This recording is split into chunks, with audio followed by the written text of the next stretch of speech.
Joseph Bogaard from Save Our Wild Salmon. We've been working with Joseph and his organization for many years, well, really since the ESA listing of the southern resident orcas made it clear that they depend to a large extent and historically to a very large extent from salmon from the Columbia Basin, which is their issue.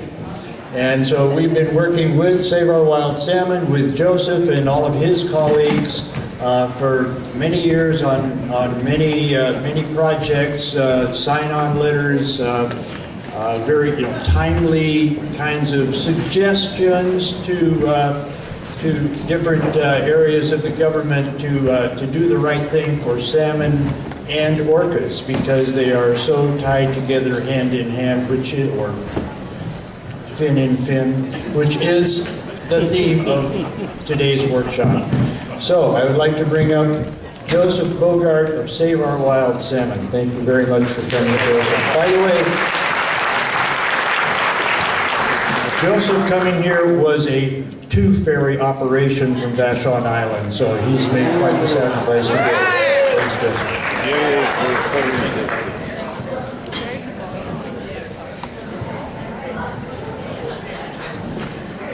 Thanks, Howard.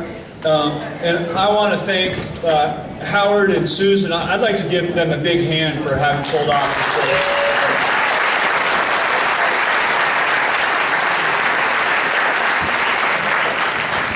Howard and Susan, as Howard said, we've been working with Orca Network for many years, over the years. And I don't think we've done as much work as we'd like to, and I hope that we have more work ahead. It's one of the points I want to make today. But you guys are just doing outstanding work and have done just a huge amount of work to build the sense of orcas in our midst and build public awareness. And that, of course, is a critical step towards political change, which is really, and policy change, which is really what we need if we're going to save orcas and we're going to save salmon. So thanks a lot.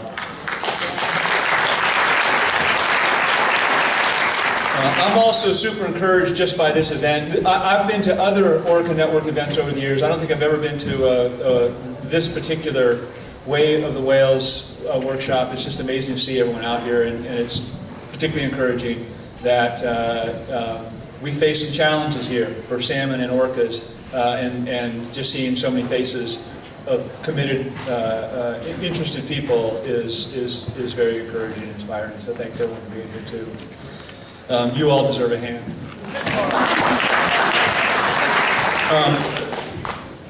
So I'm the last speaker, I think, before the panel, and that means that the whole day I've been scribbling over my notes and crossing things out because Ken or Brad or others have made points that I was going to. So my notes are a bit hard to decipher at this point. So bear with me as I try to move through them and slash things that I think don't need to be repeated. I thought the presentations so far have been excellent.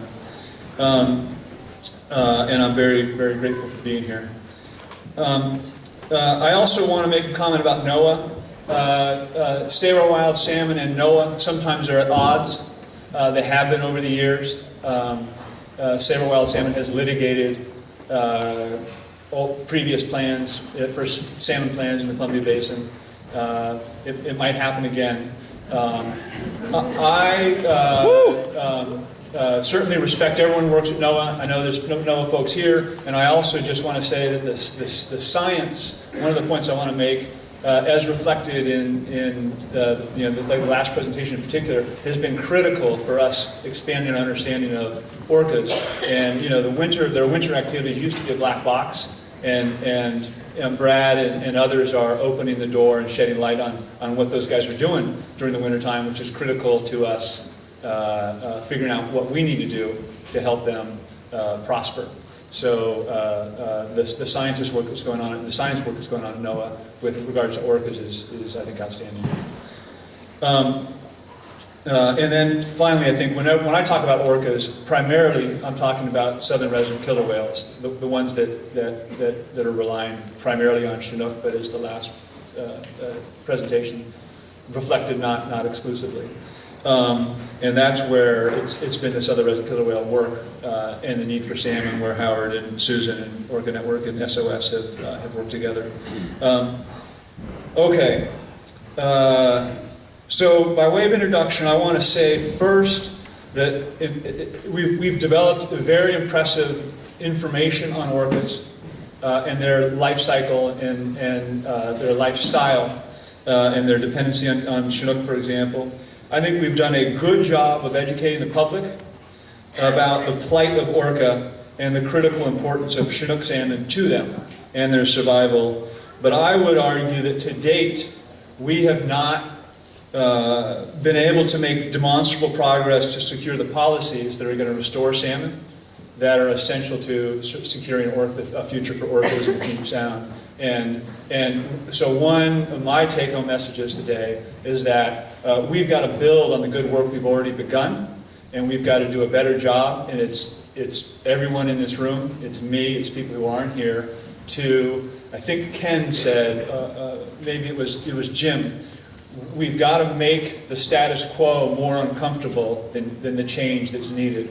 And that's us engaging in a political process and encouraging, I think, the elected officials that we have in Washington State, which are a key to orca survival, are favorably disposed to doing the right thing. Governor Jay Inslee, Senators Cantwell and Murray are good examples of powerful leaders in the region who are favorably disposed. They want to do the right thing when it comes to salmon and when it comes to orcas, but they can't do it alone. And that's where all of us have a role to play, together and singly. So that's one point I want to make. So Save Our Wild Salmon, quickly, a quick sort of background on us. We're a big coalition of groups. We've been around for 22 years. We include conservation organizations like the Sierra Club of American Rivers. We also include sport fishing associations and businesses, and commercial fishing businesses and associations as well. We also work closely with other businesses in the region and nationally, outdoor businesses, for example, like Patagonia or others, and clean energy advocates as well. Our mission is to advocate and educate and communicate and organize to protect and restore healthy, harvestable runs of self-sustaining runs of salmon and steelhead in the Northwest, and the habitats, and obviously that's a key, and the habitats they depend upon. If we give them the migratory corridors they need, if we give them the rivers they need, if we give them the high-quality habitat they need, they know what to do. Unfortunately, over the last century, we've taken those things away, and salmon, of course, have suffered, and orcas have as well. We also coordinate litigation at times with our member organizations, and our primary area of work is in the Columbia Basin, and so this is a map that shows you the expanse of the Columbia Basin. I think it's about the same size as Texas. It's very large, 250,000 square miles, I believe. It used to be the biggest salmon-producing landscape on the planet, and it is still an important salmon landscape on the West Coast in the lower 48. But it is not, it's in many ways a remnant or a shadow of what it once was. We do a number of things, and one of the things that we've been doing since 1998 with others is advocating for the removal of the 4 Lower Snake River dams, which are the 4 dams that are encircled on the map. And if you look at the map, that sort of darker green area is the extent of the watershed upstream from the Lower Snake River dams.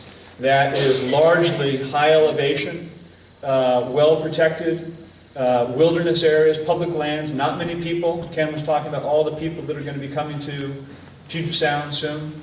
Already is occurring. This is an area where we have high quality habitat. There's 6,000 miles of high-quality salmon habitat that used to be home to millions and millions of fish, including many, many Chinook. Fall Chinook, spring Chinook, summer Chinook. And today, it just has bare remnants holding on because they have to pass through 8 dams and 8 reservoirs to get to the ocean and then to get back again. So I'll come back to that. That's not the only work we're doing, but that is a sort of one of our fundamental long-term goals in addition to other work.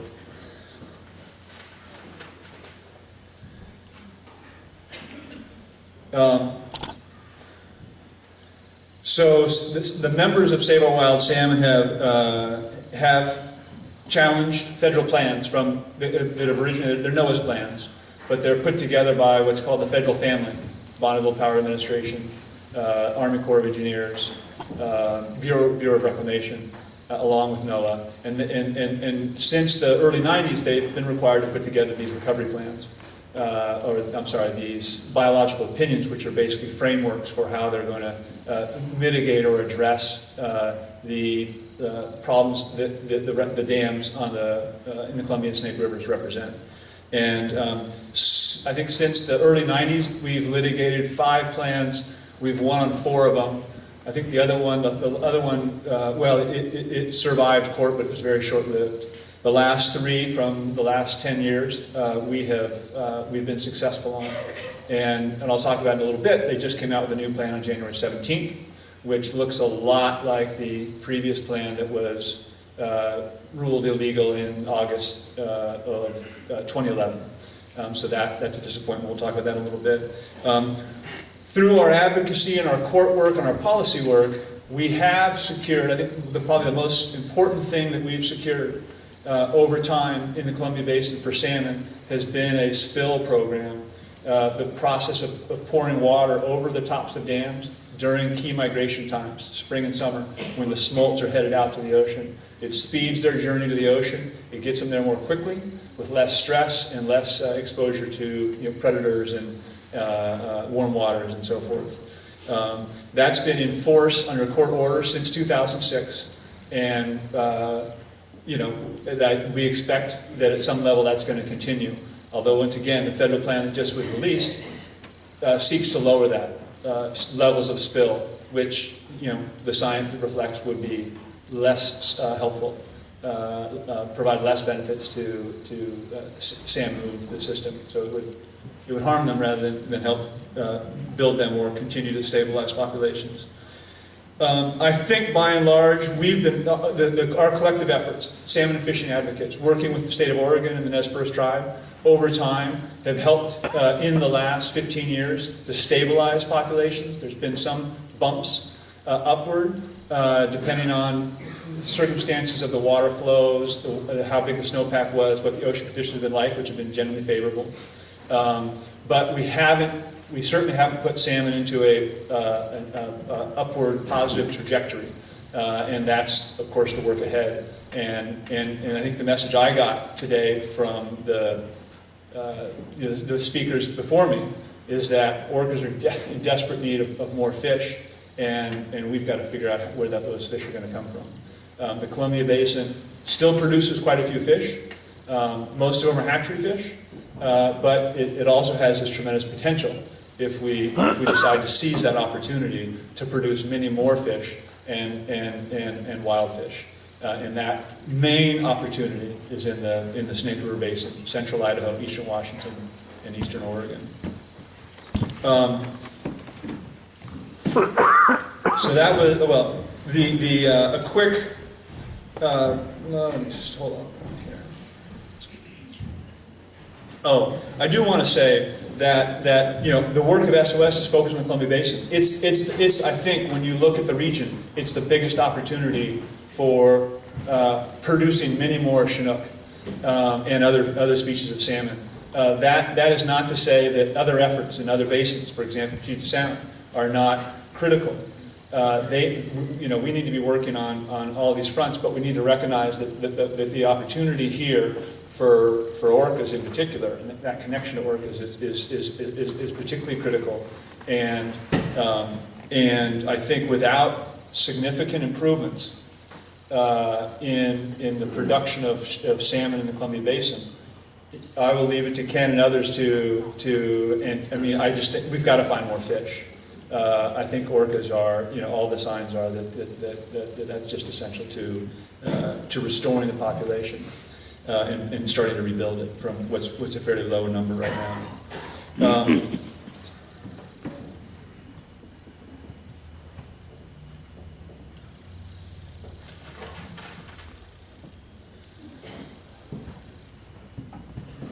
So a quick primer on the dams. In the Columbia Basin, I think Ken mentioned there was 208 dams in the basin.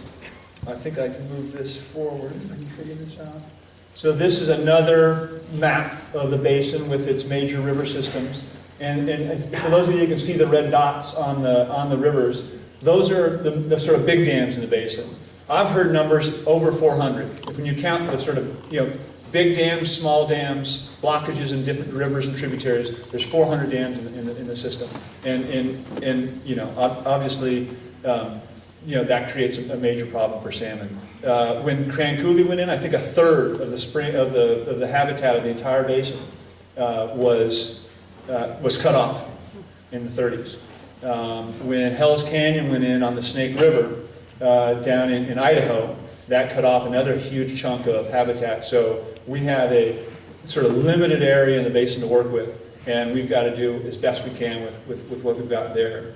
Dams are built for what? For energy, barging transportation, flood control, and irrigation, water storage. And the harms, so that's on sort of why they're built. Without a doubt, they generate important benefits to society, and they've certainly played a huge role in the development of the Northwest as we know it. Its jobs, its clean energy, and that sort of thing. I don't want to send a message today that all dams are bad, or that dams and salmon are irrevocably incompatible. But in the Columbia Basin, where dams are the dominant source of mortality for salmon and steelhead, we've got to do a better job of creating some space in the basin, in the river system, where these fish can begin to survive and thrive again. And so there's different ways of doing that.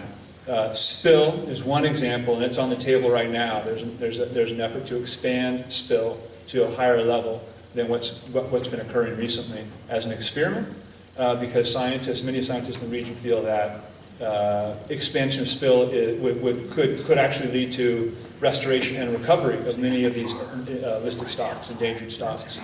Dam removal, in the case of the four lower Snake River dams, is also an option, and it's on the table. And I think over time, the support for removal is going to increase. But it's been a challenging debate for the last 15 or so years. But the bottom line is, I think, that there isn't much space in the Columbia Basin, given all the dams, for salmon and steelhead to prosper, survive and thrive.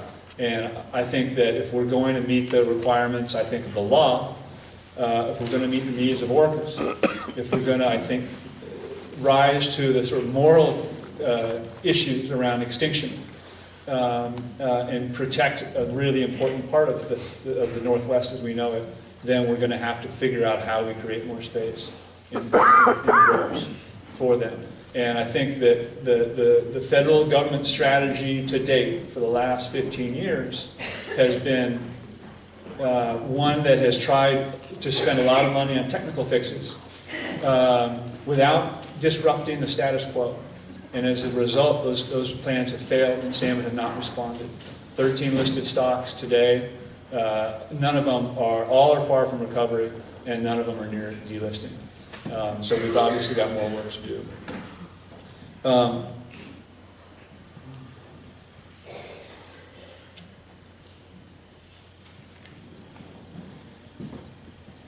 I want to talk quickly about the harms that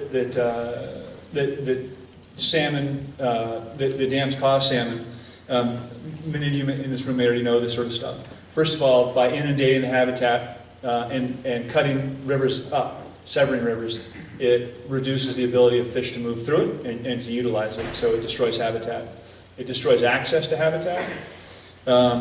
It often, by creating large reservoirs that take in sunlight, the water's warm to levels that are unhealthy for salmon, causing stress, causing lower levels of reproduction, killing them in the worst cases.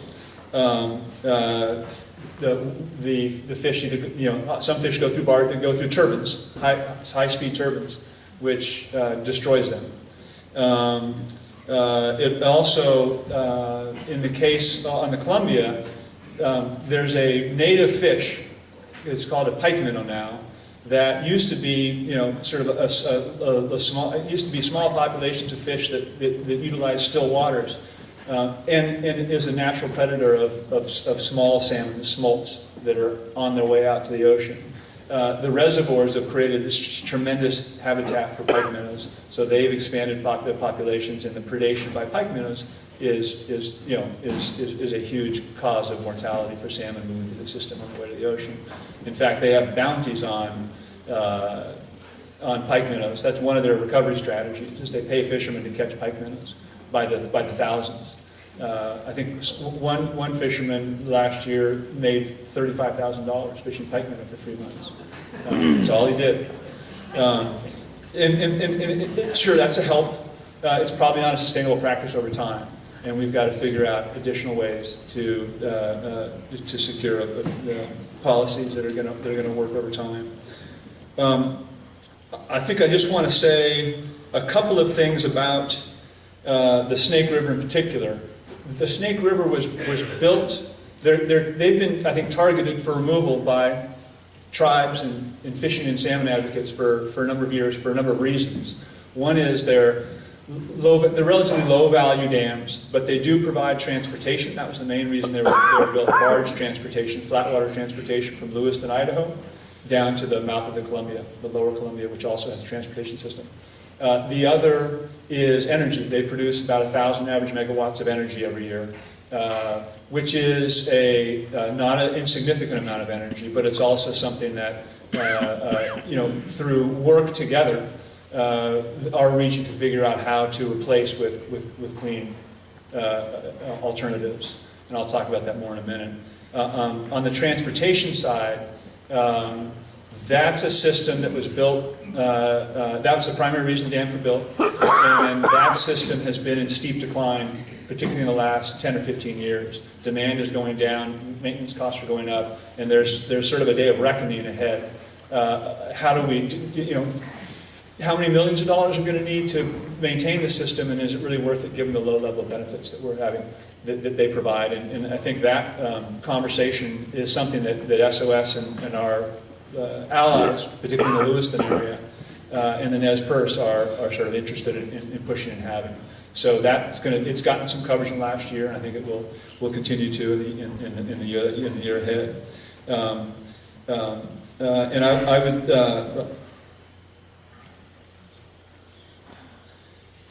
maybe what I'll do is shift gears here slightly. We've seen a few maps, lots of data. I wanted to let's see. Go ahead. I wanted to show you. So there's I think I was saying the numbers of reasons. There's a number of reasons why these dams have been targeted. One is that there's a tremendous amount of habitat upstream, 6,000 stream miles of protected, pristine habitat. And I think I just wanted to show you some of the photos and some of the river systems that are in primarily central Idaho, the Middle Fork, the Salmon River, which has very few salmon in it anymore. This is Redfish Lake. Redfish Lake is the home to the sockeye, Snake River sockeye, the first fish that was listed under the Endangered Species Act in 1991. And the fish that reach this lake and spawn have climbed 900 miles upstream and 6,000 feet in elevation. They're Olympian salmon, and they're hanging on. Needless to say, a large part of the mortality for them is when they head down into the Snake River and confront these reservoirs, these dams. So here's another shot. This is also up in the Stanley, Idaho area, about 6,000 feet. I think this is Marsh Creek. Again, exquisite salmon habitat. It sees a few fish, nothing near what it should have or historically had.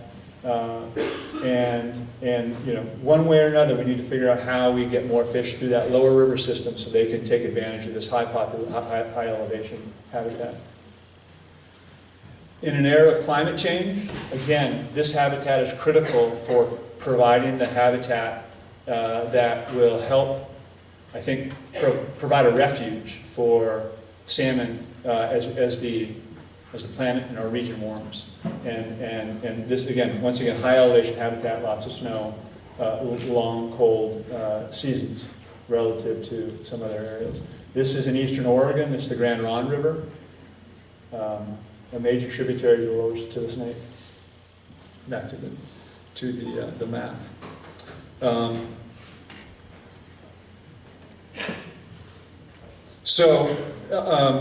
On the issue of making more space in the river for salmon, it could be through a spill regime in part. We ought to try that. It could also be through, over time, the removal of the 4 lower Snake River dams and replacement of the services they provide. The transportation system that is provided by the lower Snake River dams is already, in many respects, sort of in the process of being replaced. Farmers are spending their own money on upgrading and expanding the rail lines that run right along the river, and increasingly using that, which in part is driving the loss of demand for the barge transportation on the lower Snake. So we're not going to make a transition. We recognize, I think, salmon fishing advocates and Nez Perce Tribe, that we're not going to make a transition like dam removal in the lower Snake without bringing people together, without figuring out how we're going to meet people's needs over time. And that, in the case of the lower Snake, involves transportation, replacing that transportation so that farmers and businesses have an affordable, competitive, reliable alternative. On the energy side, it's about figuring out how we replace the energy that's currently produced by those dams with what has to be clean, carbon-free energy. We can't take out a clean source of energy and replace it with something over the long haul that isn't also clean and contributes both to stopping climate change and helping providing some assistance to fish to move them through this episode of warming. And the lower Snake River dam removal would significantly help contribute to that. Howard, how much time? Not much. Okay. Good to know.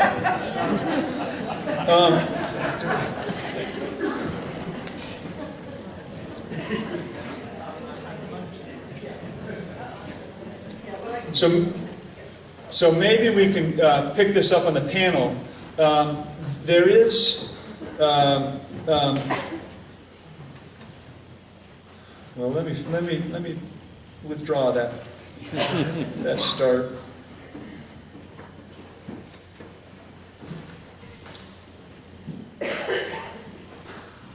The other thing I'll talk about for a moment is this issue of spill.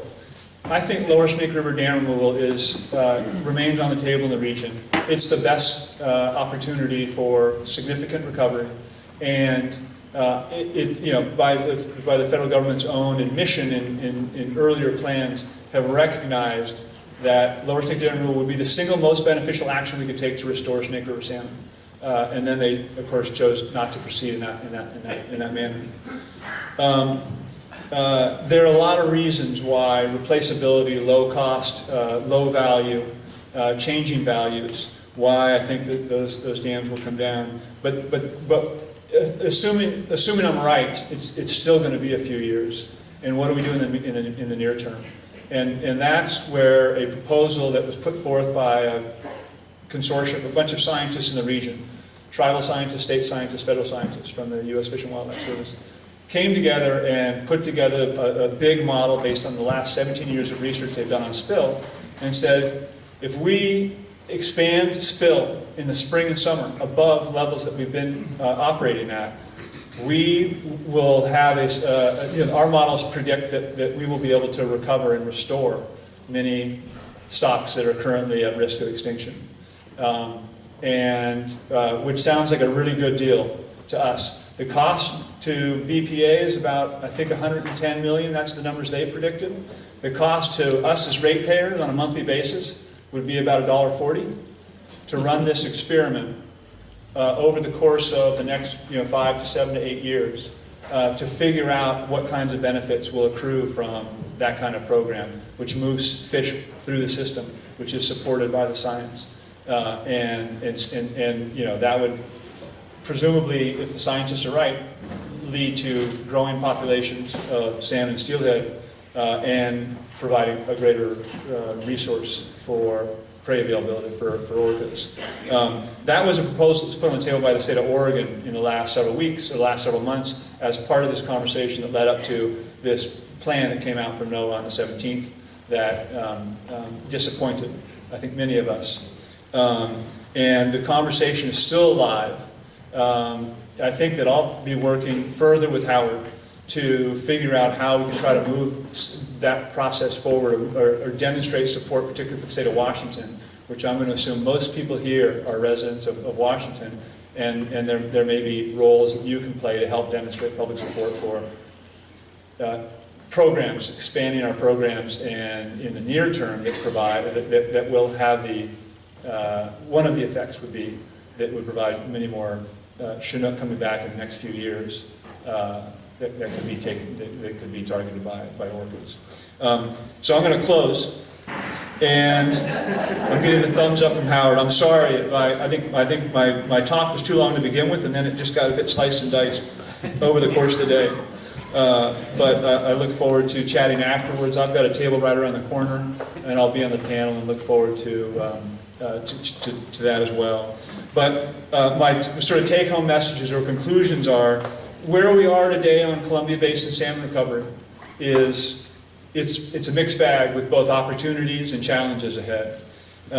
We've got to make space in the river for the fish, and change is hard, but that's where all of us come in. We all have a role to play in that regard. I view the federal government right now as dragging their feet and protecting the status quo and avoiding the difficult choices. And again, getting back to maybe it was Jim, we've got to make the status quo more uncomfortable than the change that we want to see. So that's sort of an important thing for all of us to be thinking about and figuring out how to do as we move forward.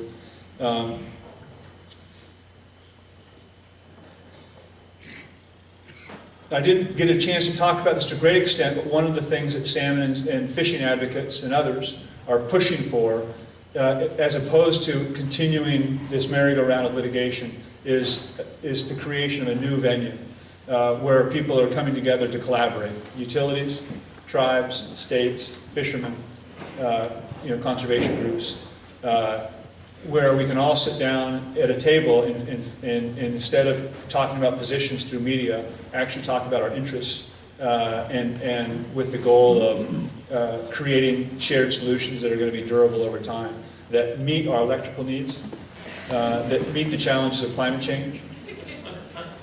I'm done.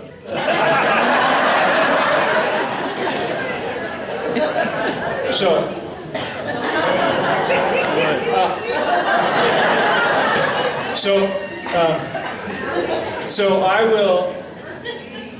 I will close things up. Is that